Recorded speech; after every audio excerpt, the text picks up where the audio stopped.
好，现在已经3点了，我们开始介绍今天的 Topaz 的内容，就 Topaz 中的 HCarolFace。Topaz 中的 HCarolFace 是比较简单的，可以用来帮助您获得，比如说样品的，或者说某种物象的静包参数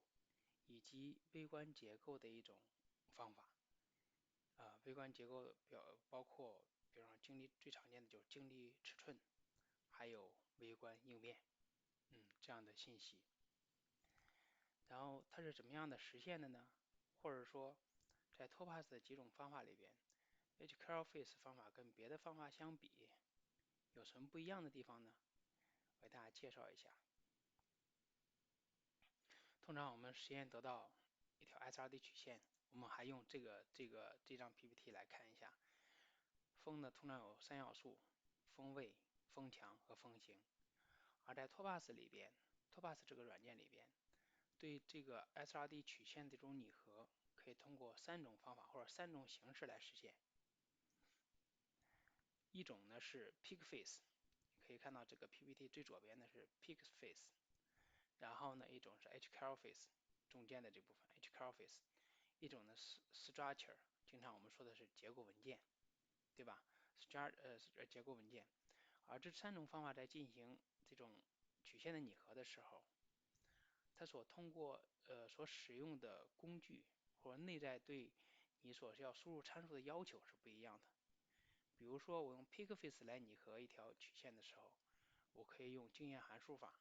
这个时候呢，不需要在软件当中输入跟结构相关的一些参数，就是说你不需要输入静包参数，你不需要输入空间群等等这些信息。当然，你不需要输入这些信息，也就意味着这些信息没有办法在你进行曲线拟合之后得到它。第二种，对于 HCarolFace 方法进行这种就用 SRD 曲线的拟合的时候，你需要输进去的参数有空间群，还有静包参数。你输进去空间群和静包参数之后，Topaz 软件会利用这个 HCarolFace 对你的静包参数进行优化，当然同时也可以对你的静力尺寸还有微观应变进行优化。通过这样的一个 refine 优化之后，你就可以得到你的准确的静波参数，还有呢这个静力尺寸。当然，如果你用第3种方法 structure 结构文件进行这种曲线的拟合的话，我们通常也叫 rate-view 的方法。rate-view 的方法，这个时候因为结构文件里面包括静包参数、静力尺寸相关信息、原子位置，然后呢，原子占有率、原子占位等等等等各种各样的信息，所以你经过用结构文件进行曲线的拟合，进行优化之后，你就可以得到更多的信息，比如静力尺寸，比如微观应变，比如静包参数，比如这种原子位置，对吧？然后还有这个呃不同原子位置的不同元素的占有率等等等等这些信息。那么对于 HCarolFace，我在进行这个曲线拟合的时候，我是能得到哪些呢？就像刚才说的，我可以得到这3种静包参数，就像这个 PPT 上所介绍的，可以得到静包参数，可以得到静力尺寸，我可以得到微观应变。其实呢，HCarolFace 呢很简单，其实也很好用。当你去通过一个 SRD 的曲线，你想，哎，我只需要优化我的静包参数，我只需要得到静力尺寸和微观应变，我不关心原子位置，我不关心更多的信息的时候，你就可以通过 HCarolFace 来进行这种谱线的这种拟合，得到你想要的这3种参数。具体而言呢，HCarolFace 里边对于这种呃空间群或者对于静包参数的优化，还通过布拉格这个公式来实现的。好吧。然后呢，表现在 Topaz 里边，我们可以看到这是 Topaz 的一个界面，在这个最左边你可以看到，在树状结构，比如说这里边那个二氧化4的样品的曲线的这个名称下面有树状结构，树状结构下面呢是一个 HCarolFace 新添加的 HCarolFace，在 HCarolFace 里边咱们要输入的就是这个，一个是空间群 Space Space Group，你可以通过点右侧的下拉的按钮，在其中选这个 Space Group 空间群。然后呢，还要输入的就是 ABC 这个经报参数，这是咱们需要输进去的。在这个 PPT 里边写的很清楚，添加 HCLFace，输入空间群，输入经报参数。然后呢，另外呢，当然这个东西呢，我们是通过基本仪器参数法完成的，你还需要输入仪器参数，需要仪器参数，仪器参数的介绍在后边。也就是说，在现在我们所看到这个界面里边，你需要输入空间群，输入经报参数。然后呢，你可以再进一步的在 microstructure， 就是样品的微结构信息里边，把这个晶粒尺寸 crystal size 这里边的参数，比方 Lawrence crystal size L 这个参数也打开，让它进行一个优化。如果对于微观应力，你可以打开 strain G，比方说微观应变 Gauge 这样一个参数，把它打开，然后让它进行这个优化和计算。好，咱们接着说，通过上面两页 PPT，我们知道，我们输进去了这种晶体尺寸，我们让这个软件优化晶体尺寸，优化微观应变，优化这种经报参数。那么也就是说，我样品对我线性或者风行的展宽的贡献已经体现出来了。那么我仪器在我用 HCLFace 来拟合进行谱线拟合的时候，我仪器对这个线性或者风行的贡献怎么样来体现呢？我们使用的就像刚才说的，仍然是基本仪器参数法。基本仪器参数就像这里面写的，我们使用的仍然是基本仪器参数法。基本仪器参数法，也就是说，我们就像在这张 PPT 里边，我们最后有这样一个线性，然后呢，我们的微结构的信息呢，这里边的影响对线性的或者风行的影响因素呢，已经通过 HCLFace 里边的晶粒尺寸、微观应变，对吧？等等等等体现出来了。那么我仪器对我这种风行的贡献呢，然后呢需要在 instrument 里边输入相应的参数，也就是说输入我进行实验的时候的进行实验操作的时候或者测试的时候的一些参数，比如说我的发散狭缝，比如说我的探测器的开口，比如说我这个轴向手拉的尺寸等等等等，它们对我的风行、对我的风行的或者是线行都是有贡献的。最后，它们和我的入射光的波长分布，还有我的微结构信息共同以卷积的形式体现在我最后的通过卷积的形式，最后体现在对我线性的影响当中。好，怎么样来输入这些在哪输入这些对仪器的在哪输入仪器对我风行的贡献呢？这是 Topaz 的一个界面，你可以看到仍然在含有样品名称的下面树状结构里面，在 Instrument 里边，你可以输入各种参数，这里边体现的是我这个仪器对我线性的贡献。比如说我测角仪的半径是多少，对吧？比方说我们经常用的 D8 Advance，我的测角仪的半径一般是280毫米或者250毫米，可以在 Primus Radius 或者 Secondary Radius 里面输进去。然后如果我用的是零维探测器，然后呢我就要在这里边输进去我的探测器的加入狭缝，比如说0.1毫米或者0.3毫米。然后 FDS 就是发散度，对发散狭缝，比如说1度。然后呢，如果我选用的线性阵列探测器，我就需要选中 Linear PSD，你可以看到这有 Linear PSD 的选项，把 Linear PSD 这个选项勾上，然后呢，我就要输进去我的探测器的开口，然后呢，以及发散狭缝等信息。除此之外呢，我还要告诉我的托帕斯软件，我这里边是不是使用的 Full Axel Mode？一般情况下，我们在测试粉末的时候，我们都用的是 Full Axel Mode，就前后双手拉的模式。这里边要输进去我的 Primary Solar 和 Secondary Solar 的尺寸，比如一般是前后2.5度，或者前4.1后4.0度。这是现在布鲁克的这个第8仪器或者 D2 仪器测试粉末或者的样品的时候经常用的一个配置或者所拉的尺寸。输进去之后，然后呢，我再进行 我利用 HCLFace 进行样品这种结构的精修的所要输进去参数，我就已经完成了。然后呢，我就可以start 开始这个精修，然后得到我想要的参数。好，我现在呢就给大家现场演示一下，让大家看一下这个过程是怎么完成的，好吧？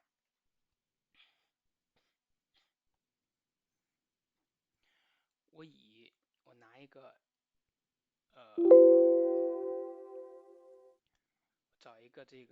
选用一个我们通常在作为教材的一个样品，我导入。当然我在进行呃 Topaz 进行精修之前呢，用 HCalFace 进行我的样品的呃这种呃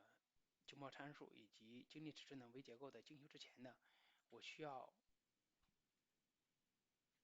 我需要声音有点小是吧？我需要先用 EVA 软件来对这个原始数据进行分析。我需要通过 EVA 软件得到我的经贸参数，或者我得到我经贸参数的初始值，对吧？我需要得到这些项，我需要得到这个空间群。好，我可以打开一个 EVA 软件，然后调入原始数据。比如说我调入原始，比方说我调入这个流传签的原始数据。好，调入流传圈的原始数据之后呢，我可以用通常的这个物项检索的这种方式，用工具 tool，然后 search match，然后 chemical filter，然后因为我是单向的嘛，很好匹配，我可以不用选它。如果用选它的话，可以单击右键全选。全选之后呢，把所有的这种元素可以变成红色，红色代表我不需要这些元素。然后呢，把可能存在的元素呢变成灰色，比方硫酸铅、氧元素、硫元素和铅元素。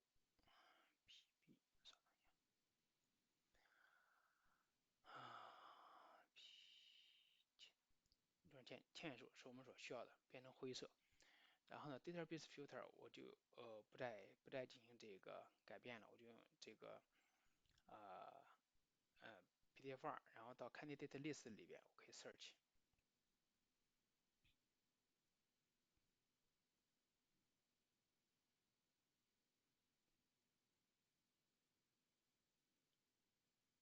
好，软件会匹配出来跟我现在的衍射曲线 SRD 曲线非常吻合的项，有很多候选项，当然这里边一看我们就知道是硫酸铅，对不对？就可以选择一个质量比较好的，比方 quality 是这个星号的 star，然后状态是 primers 的这个项，在左侧打上对勾，然后呢这个卡片的名称就会出现在我软件的左方，然后双击把这个对话框最小化，然后把 PDF 卡片可以单击右键，然后 create dbview。好，我就可以看到我现在的硫酸铅这个样品的空间群，然后还有静波参数，好吧？然后 EVA 的工作就完成了。然后呢，我们打开 Topaz 软件，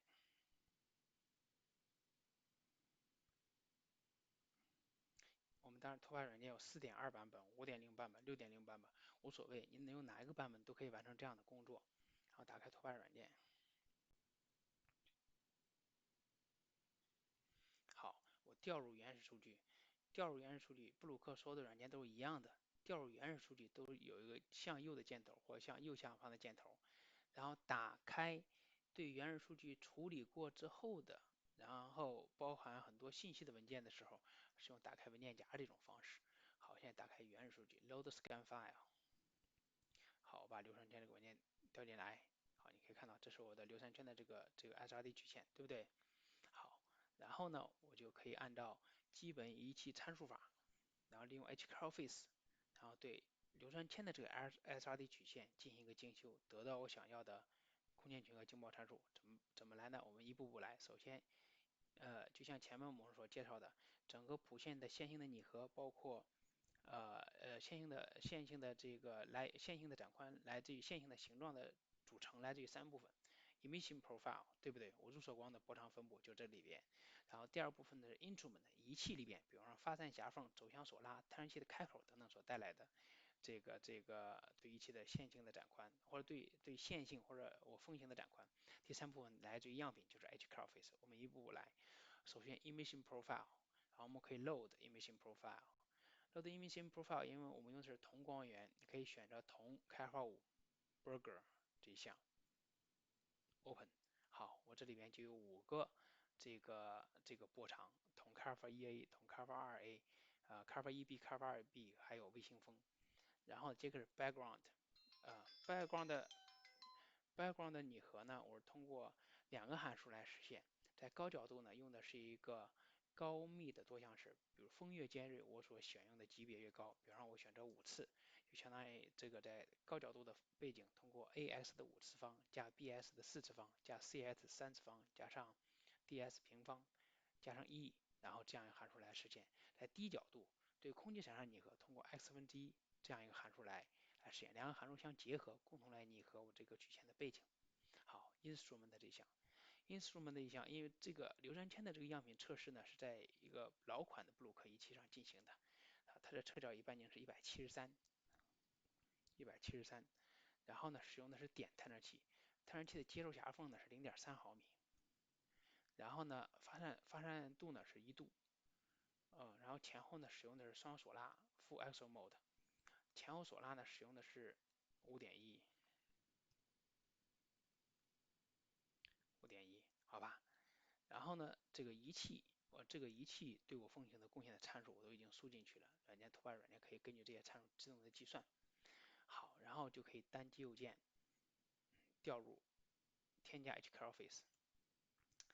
然后 HCalFace 里边所体现的是我样品对我线性或者奉行的贡献。好，我 Space Group 硫酸铅 Space Group 是62，我可以是在正交里边。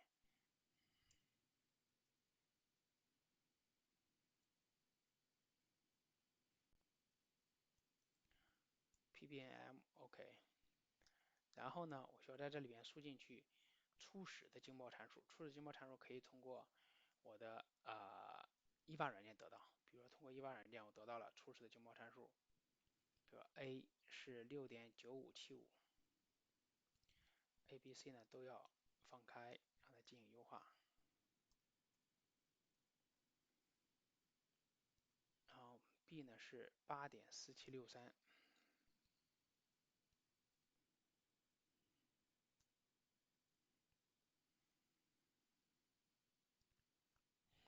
C 呢是5.3982，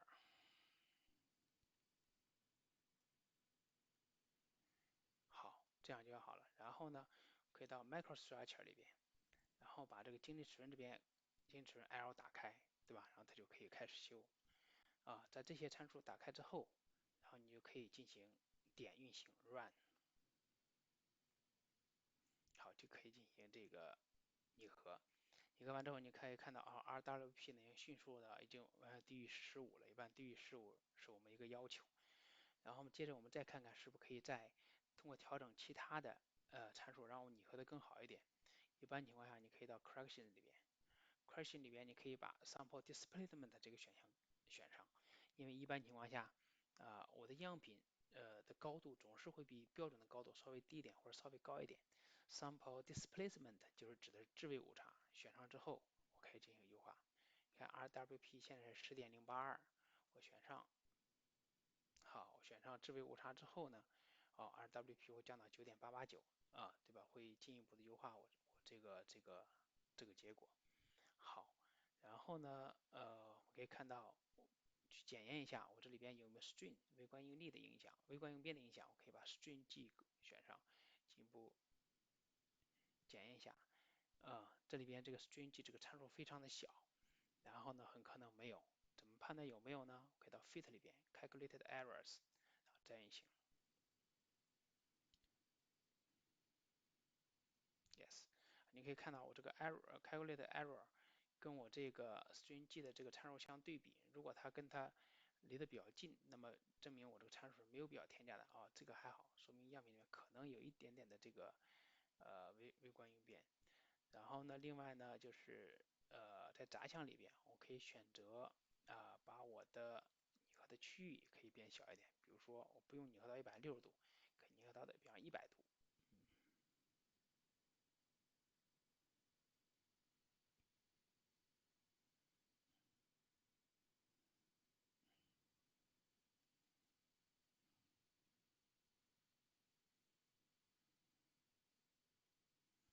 你看到100度的范围的话，这个时候你可以看string G 的 error 跟我的 string G 的这个 value 已经比较接近了，我就可以把这个给去掉，然后再进行一个优化，好吧？通过现在这个过程的一个 HCalFace 的这种进修呢，我们就可以得到了这个经报参数，比如这里边的经报参数，对吧？流畅性的静默参数以及它的 error 的值。error 值你可以看到大概是一般都从第4位开始的，对吧？说明前3位是准确的。然后呢，另外一个呢就是我这里边可以得到微观结构里面静力尺寸的信息，比如说体积平均静力尺寸 L volume 杠 IB 就是积分宽度计算出来的体积平均的静力尺寸。然后呢，这就是我 HQLFace 进行不限拟合的时候可以得到的参数。好，这是我给大家今天要展示的内容，看看现在大家有没有什么问题。现在看有没有什么问题，我们一块儿沟通一下。